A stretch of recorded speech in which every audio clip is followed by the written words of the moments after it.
sa ulo ng mga nagbabagang balita. Isla ng ambulong sa bayan ng San Jose, mapayapang nagdaos ng 2025 midterm election. Presidente ng San Jose, dumadaing na maayos sa serbisyo ng tubig mula sa Prime Water. Construction of flood control structures isinagawa sa Kaminawit, San Jose Occidental, Mindoro. Victory party para sa kauna-unahang reyna ng San Jose winner Terence Habos, matagumpay na naidaos. Epekto nito ng pagtaas ng bilihin sa public market of San Jose, ating alamin. Regional Annual Administrative and Tactical Inspection isinagawa sa Occidental Mindoro State College. At ilang mga pasyalan sa San Jose Occidental, Mindoro, ating silipin. Ronda Pilipinas. Magandang gabi Luzon, Visayas at Mindanao.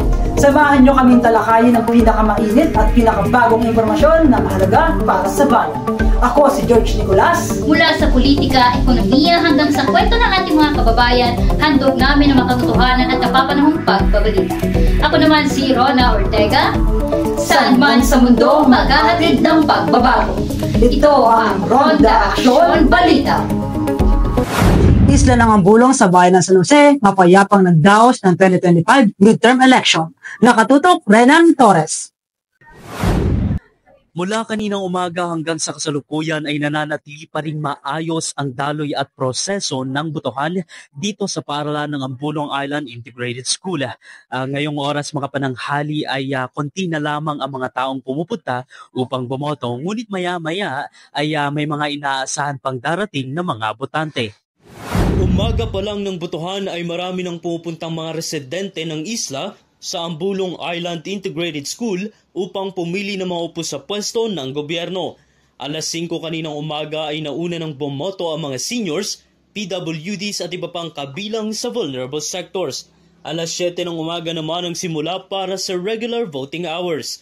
Katulong ang mga kapulisan, PPCRB volunteers at iba pang poll watchers ng kabi-kabilang partido, gayon din ang mga kaguruan ng paaralan sa pangunguna ng kanilang school principal Sir Malsora para sa mapayapang daloy ng midterm election ngayong araw.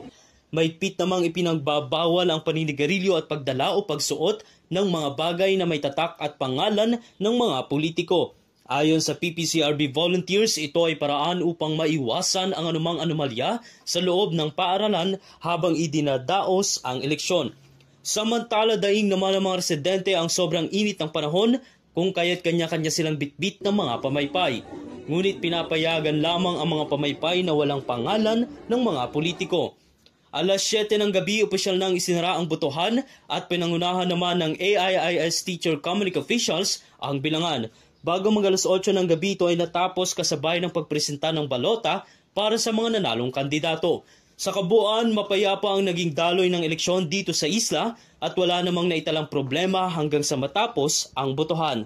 Renan Torres, balik sa iyo George. Presidente ng San Jose, dumadaing na maayos sa serbisyo ng tubig mula sa Prime Water. Nakatutok, Sunshine Aguirre.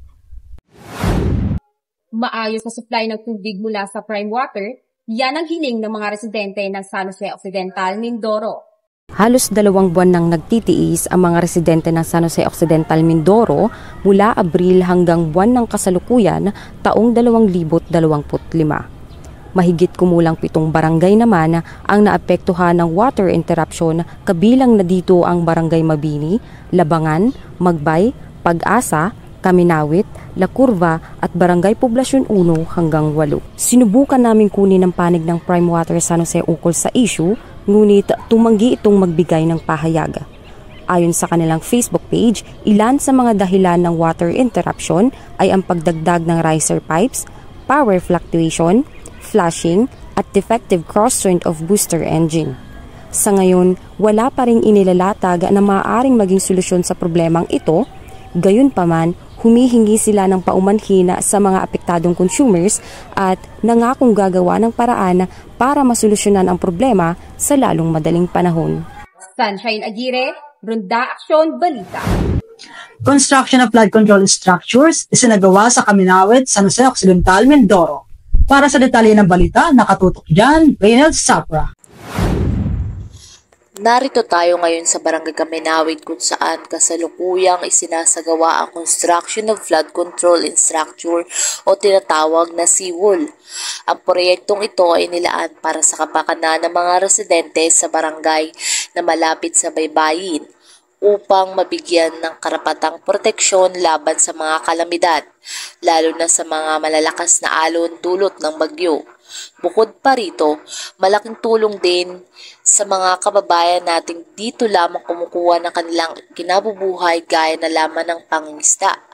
Sinimula ng construction noong February 26, 2025 at inaasang matatapos sa September 16, 2025.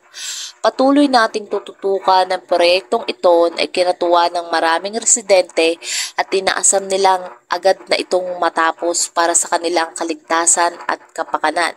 Nag-uulat, Reynel Joyce Sapra, balik sa inyo. Samantala, victory party para sa kauna-unahang reyna ng San Jose winner Terence Abos, matagumpay na naidaos. Judy May Dawis, Makatutok. Hindi magkamayaw sa tuwa ang mga residente ng Ambulong Island sa ginanap na victory party para sa kauna-unahang reyna ng San Jose 2025 na si Mix Terence Santiago Abos nitong linggo, 11 ng Mayo. Masayang ipinarada ang reyna paikot sa buong baryo sakay ng chariot na may disenyo. Lubos naman ang pasasalamat ni Terence sa espesyal na selebrasyong ito na ginawa para sa kanya ng SK Councils sa pangunguna ni SK Chairperson Mario Apari Jr. Siyempre, bago ko sabihin, I would like to express my gratitude and love for you, SK. So, as your first ever rin ng San Jose, nagpapasalamat po ako sa lahat ng taong sumusuporta sa akin. Nagbigay din ng pasasalamat at mensahe ang kanyang ama na labis ang pagmamahal at suporta para sa kanyang anak mula sa katatapos lamang na reyna ng San Jose 2025 pageant bilang parangal para sa kapistahan ng naturang bayan. Sa aming panayam, mukhang handang-handa na si Terence sa kanyang paglalakbay patungong Aruwatan Festival na gaganapin ngayong Nobyembre sa Bamburao Capital. Yes, I claim it na po because of that.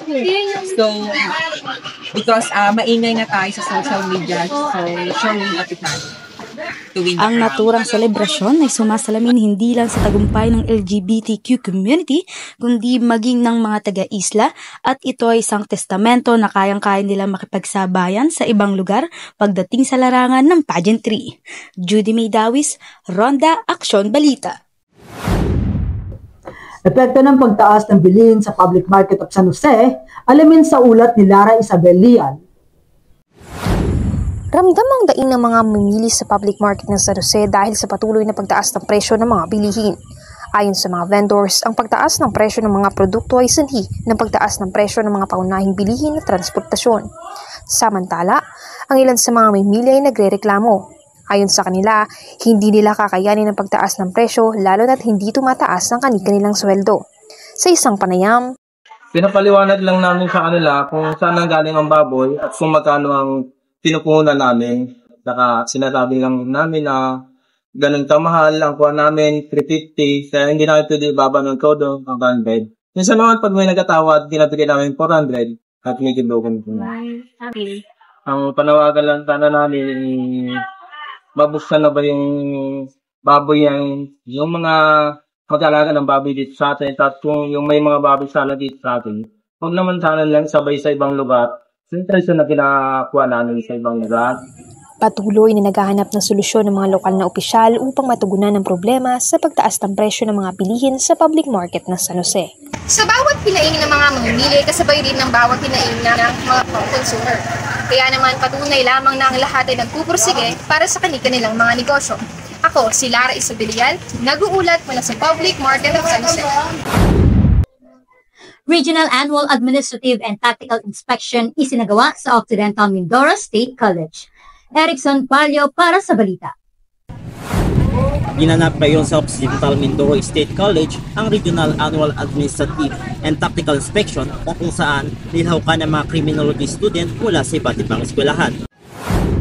Ang nasabing programa ay sinalubong ng OMC Band at pinangunahan naman ng ROTC Advanced Officers in Basic Cadets Unit at iba pa mga estudyante ng College of Criminal Justice Education. Pinangunahan naman ng Regional Army Officers ang nasabing annual inspection ng mga kalahok. Ang Raati, para sa kalaman ng iba, ito ay para sa mga advocacy, para karoon sila ng kaalaman pagpunta sa mga drills and ceremony ang tinuturo namin. Ito ay advanced na sa kanila, advanced na karunungan para pagpasok nila sa organization ng Army, Police, Navy. Erickson Palio, Runda Action Baliktad. At ilang mga pasyalan sa San Jose Occidental, Mindoro ating silipin mula sa balita ni John Ray Maliksi. Bidang-bida ngayon ang mga ilan sa mga pinakamagandang pasyalan na matatagpuan sa lalawigan ng Occidental Mindoro, mula sa napakalamig na Bukal Spring ng San Nicolas Magsaysay na ngayon ay patok na pasyalan at liguan ng mga turista dahil sa mainit na panahon. At kung gusto mo naman mag-picnic o mag-adventure kasama ang barkada, ay hindi magpapauli ang Mount Zion ng bayan ng Rizal na tinatawag din na Little Chocolate Hill ng Mindoro. Hindi rin magpapahuli ang tinagurang Maldives ng Mindoro na matatagpuan dito sa isla ng Ambulong. At ilan lamang yan sa mga magagandang pasyalan dito sa Occidental Mindoro.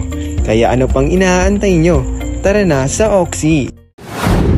At ayan ang mga balitang aming nakalap, mga balitang may impormasyon, kompletong investigasyon at napapanahong issue sa lipunan. Muli ito si Rona Ortega. At ako naman si George Nicolas. At ito ang Ronda Action Balita.